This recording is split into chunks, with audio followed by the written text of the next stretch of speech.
नमस्कार मोर आउ गोटे भिडियो रे आपण मन को बहुत बहुत स्वागत। तो आशा करछे आपण माने समस्त भल थिबे।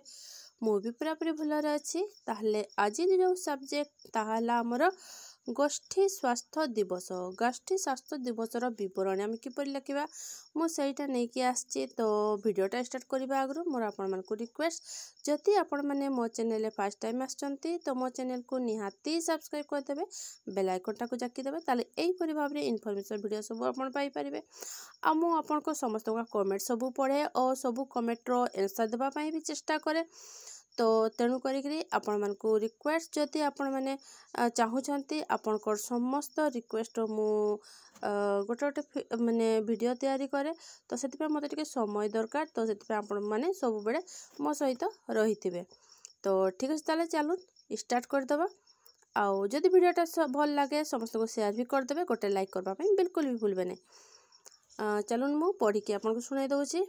अद्यता डेश 2/2024 तारिख दिबा 1 घटिका समय रे अंगनवाड़ी केन्द्र बड़भुंडु ठारे गोष्ठी स्वास्थ्य दिवस पालन करागला।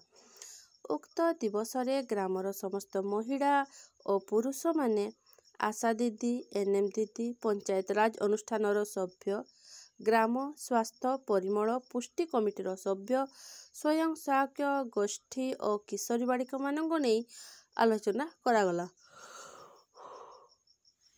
आलोच्य विषय निरापद पीवा पानी और परिष्कार परिच्छन्नता, संक्रमण और रोगर निराकरण पाई निरापद पीवा पानी व्यवहार करिबा, एहाकू घोड़ाई रखिबा, खोलारे मोड़ त्याग बंद करंतु और आपणको गाँव रे रोग व्यापीवाकू बंद करंतु। निजर और निज शिशु मानकर हाथ को सफा रखंतु और हाथ को साबुन रे धुअंतु। कृमिनाशक औषध खाइबा और पेटरे कृमि हेबाकू देबा नहीं। पेटरे कृमि उभय माँ और शिशु को ठारे रक्तहीनता कराई थाए। एक शिशुर पेटरे कृमि हेले तार भोक कमी जाई थाए और तार शारीरिक एवं मानसिक विकास बाधा प्राप्त होई थाए।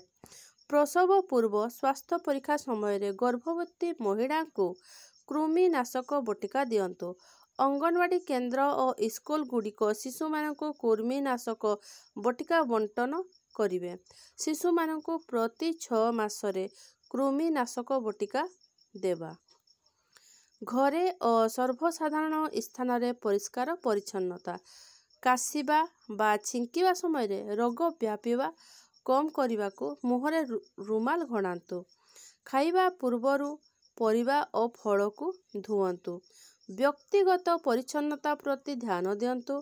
गाधांतु, ताकू और चुटी को सफा करंतु। सॉरी टिके खाली, हाँ एटा ताळू पढ़वे एटा टिके खाली मु आपन कहि देटा।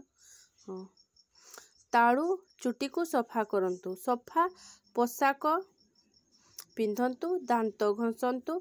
आंगुठीर नख गुड़िक काटी दियंतु। तुम ग्राम सहरर चतुर्दिग जेपरि पानी जमीबा स्थान रहित और आवर्जना नथिबा परिवेश हेबो निश्चित करंतु। असुस्थ हेबाकू एड़ाइबा पई हाथ सफा रखिबा हेउछि सबुठारु गुरुत्वपूर्ण। केते बेले हाथ धोइबा, रांधिबा खाइबा पूर्वरु, गाधुआ घर व्यवहार परे, पशु मानकू धरिबा परे, असुस्थ व्यक्ति को देखा करिबा पूर्वरु और परे, खेलिबा, बगीचा काम, कुकुर को बुलाइबा इत्यादि। नाक सफा करिबा जानिबा बा हाथ रे छिंकिबा परे, पायखाना व्यवहार परे, शिशु को झाड़ा सफा करिबा परे, शिशु को खाद्य खुआइबा पूर्वरु। सभा शेष रे समस्त को धन्यवाद अर्पण करी सभा सांग करागला। तड़े जेपरि मु बेनिफिशियरी मानकर सिग्नेचर नहीं, आपण एपरि भाव रे सिग्नेचर नेबे। मते जणे हमर दीदी मते कमेंट करथले जे दीदी आपण प्रोसीडिंग रो सिग्नेचर बिल्कुल देखांते नहीं। तो एटा देखंतु आपण क्रमिक नंबर, उपस्थित हिताधिकारी को नाम, श्रेणी आउ एठी सिग्नेचर तांकर नेबे एहीपरि भाबरे लिखिदेवे। तो जेतेबेले आपको जदि रिपोर्ट देवार थिबो जे केतोटी शिशु आसीथिले से भितर एसएचजी केते एवं गर्भवती केते प्रसूति केते ताले आपण एटा भाबरे रिपोर्ट भी तांको देई परिबे। ठीक अछि ताले रहुछि देखा हमर नेक्स्ट वीडियो रे।